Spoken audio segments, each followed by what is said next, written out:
శ్రీమతి నమః. ఈ రోజు వివాహ పంచమి అని మైథిలి క్యాలెండర్ లో ఉందన్నమాట. అంటే సీతమ్మ వారి పుట్టిల్లు ఉంది కదా నేపాల్ జానక్పూర్ లో, అక్కడ వివాహ పంచమి పూజని చాలా విశేషంగా జరుపుకుంటారు. మార్గశిర మాసం శుక్లపక్ష పంచమి రోజున ఈ పూజ చేస్తారు. వాళ్ళు సీతారాముల కళ్యాణం చేయటంతో పాటుగా అరటి చెట్టుకి పూజ చేస్తారు. అరటి చెట్టుకి ఎలా చేస్తారు అంటే పూజ, అక్కడ కింద అరటి చెట్టు కింద లక్ష్మీనారాయణల విగ్రహం పెట్టి లక్ష్మీనారాయణలకి అభిషేకం చేస్తారనమాట. అలా అభిషేకం చేసి అరటి చెట్టు చుట్టూత ఒక 21 ప్రదక్షిణలు చేసినట్లయితే ఎవరికైతే దాంపత్యంలో ఇబ్బందులు ఉంటాయో, అంటే గొడవలు వచ్చి మనస్పర్ధలు వచ్చి కలహాలతో కొట్టుకోవడం తిట్టుకోవడం మనశ్శాంతి లేకుండా ఉంటుంది కదా, అలాంటి వాళ్ళు ఈ పూజ చేసి, అంటే సీతారాముల వారికి పూజ చేసి లక్ష్మీనారాయణలకి పంచామృతాలతో అభిషేకం చేసి ఈ అరటి చెట్టు చుట్టూతా 21 ప్రదక్షిణలు చేయాలన్నమాట. ఈ పూజ చేసేటప్పుడు ఏం చేస్తారు అంటే పసుపు బట్టలు కట్టుకుంటారు.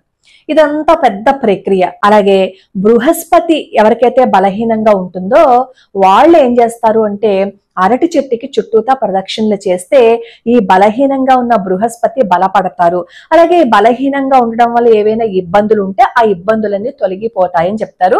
పిల్లలు బాగా చదువుకుంటారు, అలాగే ఐశ్వర్యం వృద్ధి చెందుతుంది, వివాహం కాని వాళ్ళకి వివాహం జరుగుతుంది, దంపతుల మధ్య ఏవైనా గొడవలు వస్తే ఆ గొడవలు పోతాయి అని చెప్తారనమాట. ముఖ్యంగా ఈ వివాహ పంచమి రోజున అరటి చెట్టుకి పూజ చేస్తారు. మన వైపు ఇవన్నీ లేవు, ఉత్తరాదిలో చేస్తారు, మనకి దక్షిణాదిలో చేయరు. కానీ ఉత్తరాదిలో చాలా పెద్ద ఉత్సవమే చేసుకుంటారు. మనకి ఈ విషయం తెలిసింది కాబట్టి మనకి ఉందా లేదా అని పక్కన పెడితే ధార్మిక గ్రంథాల్లో ఉన్నా లేకపోయినా అరటి చెట్టుకి ప్రదక్షిణ చేయటంలో తప్పేం లేదు కదా, లక్ష్మీనారాయణలకి పూజ చేయటంలో తప్పేం లేదు కదా.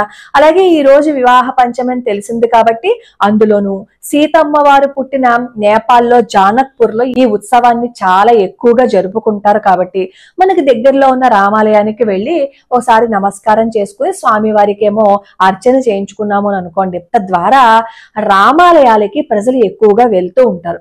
మనం ఈ మధ్య కాలంలో రామాలయానికి వెళ్ళడమే మానేసాం కదా. నిజంగా రామాలయంలో జనాలు చూస్తూ ఉంటే ఎప్పుడు ఉంటారో తెలుసా, ఒక్క శ్రీరామనవమి రోజు మాత్రమే మనకి ఎక్కువగా రామాలయాల్లో ప్రజలు కనిపిస్తూ ఉంటారు. ఈ వంకనైనా సరే రామాలయానికి వెళ్ళి అర్చన చేయించుకోండి. అలాగే ప్రతి నెలలోనూ నవమి రోజు గనక సీతారాముల వారి ఆలయానికి వెళ్ళి అక్కడ అర్చన చేయించుకున్నా, అక్కడ కళ్యాణం చేయించుకున్నా, వివాహంలో ఏవైనా అడ్డంకులున్నా, ఇంట్లో ఏవైనా సమస్యలున్నా అవన్నీ పోతాయి. ముఖ్యంగా పిల్లలు బాగా వృద్ధిలోకి వస్తారు. మీకు ఈ పూజ అంతా చేయటం రాలేదు అని అనుకోండి, ఈ రోజు వివాహ పంచమి అని మనకి తెలిసింది కాబట్టి కాసేపు రాముల వారిని స్మరణ చేసుకోవటము, సీతారాముల గుణాలని మనం మననం చేసుకోవటం వల్ల నష్టమేం లేదు కదా. మనం తలుచుకుంటున్నది రాముల వారిని కాబట్టి ఒకసారి సీతారాముల వారిని నమస్కారం చేసుకోండి. అలాగే సీతారామ పట్టాభిషేకం ఫోటో ఇంట్లో ఉంటే కష్టాలు వస్తాయని చెప్పి చాలా మంది అనుకుంటూ అసలు సీతారామ పట్టాభిషేకం ఫోటో ఇంట్లో ఉండడానికే ఇష్టపడరు. ఒకవేళ ఉన్న ఎవరైనా వచ్చి చెప్పారు అనుకోండి తీసేస్తారు. అది చాలా పొరపాటు.